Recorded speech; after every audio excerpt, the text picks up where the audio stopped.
Una natin sa lima. Nung mga nakarang buwan, bumaba ang sales nung limang kumpanya na hinawakan mo.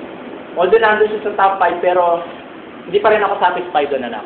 Kaya naisipan ko na pagkatiwala mo na siya sa anak kong bunso.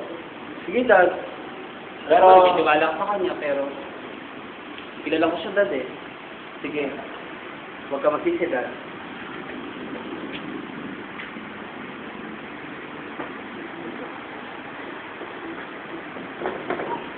Nang makaalis na ang bunsong anak ni Thomas,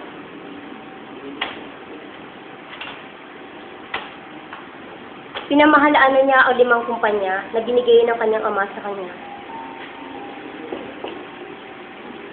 Lingit na kalaman ng bunso ng ama, unti-unti nang bumabagsak ang limang kumpanya na binigay sa bunsong anak.